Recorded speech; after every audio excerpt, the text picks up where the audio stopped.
What's happening, guys? So I'm just messing around. Got my Centipede cab cracked open a little bit, and we're doing a swap out of the trackball. So here we have the control deck removed from the cabinet. Simple stuff. You got your 4 screws. 1, 2, 3, 4.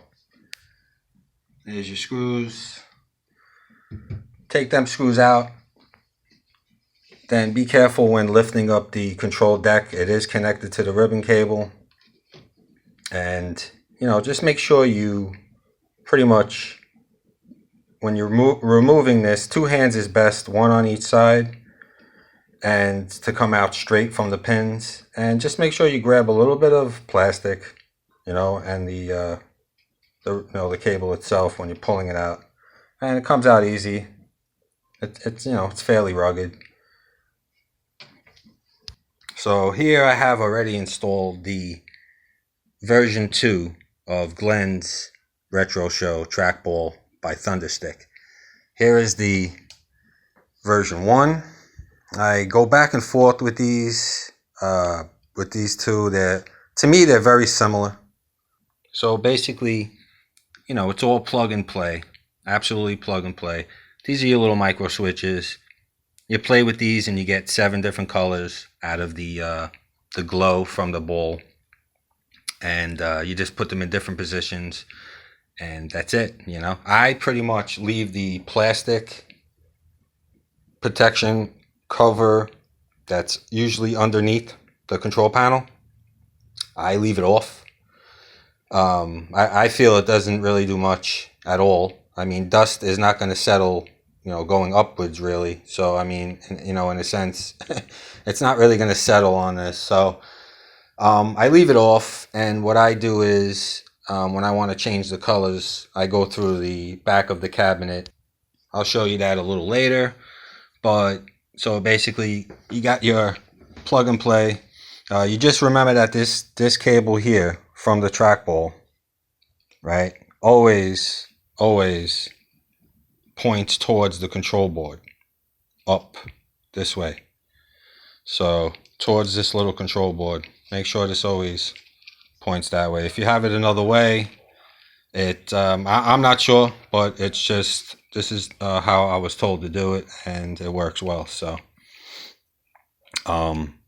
that's basically what it is. And then you got your little connector. You're going to pull that out. Your original one you're going to pull out of here. Make sure, again, you grab the plastic when you're pulling that up, and make sure you don't grab too much of this little housing, because what happens is this here can be removed as well from the deck itself, from the control board itself. So you got to be careful you don't pull that out or anything like that. So, and then that's it. You just plug this in. This gets plugged into, you look at the grooves. There's little grooves. You got your little grooves on here. I don't know if this will focus, but you could see there's little tabs there on the one side. That side corresponds to that little groove there on each side. So then you take it, right? It's a little hard with one hand because the cables are stiff. And then you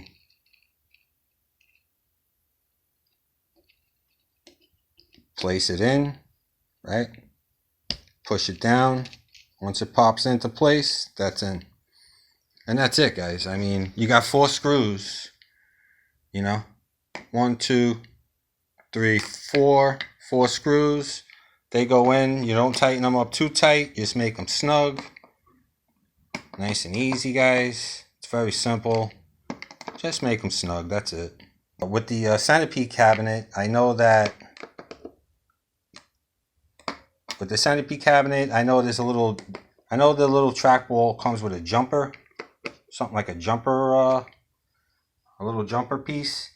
You don't have to do nothing with the Centipede cabinet, but I hear if you have the 12-in-1, or some other cabinet, I forget which one they said, you may have to use that little jumper. But for the Centipede, for this here, you don't have to use it at all. So that's it, guys. You got that in. You don't have to do nothing. The wires are not going to do anything.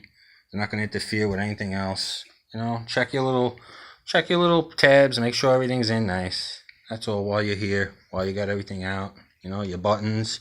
I had this cabinet come with one of the buttons. I forget which one. I believe it was this one here. It's the fire button, the one closest to the trackball. I believe it was this one, and it was sticking. So I just had to reseat the button, and then everything was fine. So make sure you got everything good, guys. Make sure everything's working out well. And before you put everything back. And then that's it, guys. I mean, that's it, guys. You're just going to plug the ribbon cables, pretty self-explanatory, into your spot here, the input ribbon cable, and button everything back up. Got yourself the 4 screws. We're going to get that on now, and then I'll show you guys how what the reason is for leaving off the cover. And it's just easy access to get to these little micro switches. Alright, guys, so we got it back in place. Ribbon cable is put into place, attached nicely. But you could see here, I mean, I had this deck protector on for a while. This is an original. This was like one of the first ones. I mean, as you can see, trying to lining up perfect, it just will not do it. All of these holes are off. But I deal with it and whatever. I probably should have asked them for another one, but this is years ago, so. But I deal with it. It's whatever. For the most part, the other things line up pretty well. So basically, right now I have the trackball not illuminated, and so like I said, the reason why I keep that underneath the undercarriage plastic protector of the control deck off is so that way I could come through the back here, just remove one screw, open up the panel, right? And then what I do is I reach in here with my arm, right? Underneath here. That's where you have the little buttons, little micro switches. There you got your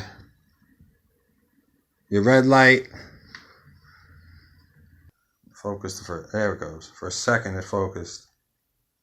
But, right, so you got your green light. Glows nice.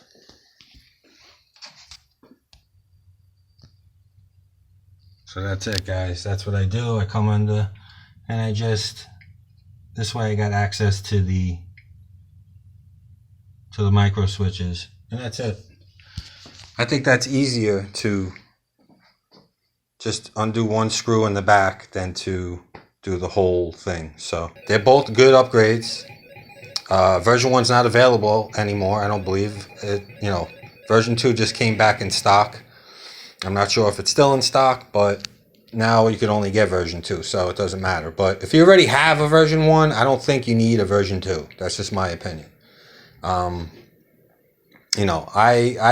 bought it anyway. I like to support, a good cause, and, it's a good product.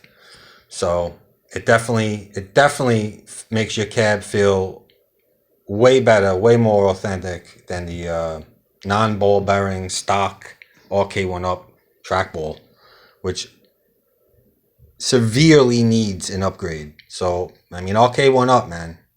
Hopefully, I don't know what you did with your legacy Atari cabinet, but hopefully you threw in a trackball with ball bearings. I mean, that's the minimum that could be done. That should be done. I mean, that's pretty much it, though, guys. Quick little upgrade. It's a great upgrade. I recommend it for anybody's Arcade1Up cabinet, whether it's a Centipede, a 12-in-1, just it's a good upgrade. Centipede's an awesome game. So is Millipede. So is Crystal Castle. And so is Missile Command. I mean, it's a good 4-game lineup. You know, I hate the fact that they didn't throw all vertical games to fill the screen nicely like Centipede does and Millipede and such. You know, it just fills the screen so nicely and utilizes that whole 17-inch vertical monitor. And like I say, that Legacy Atari looks really good. Really does, man. Good looking cabinet. I just hope that trackball can do its thing, you know. Hope they don't throw in those weak ass trackballs. I love seeing you guys' comments, you know, when you do comment. And, you know, that's it, man. Have fun. Game on. Peace.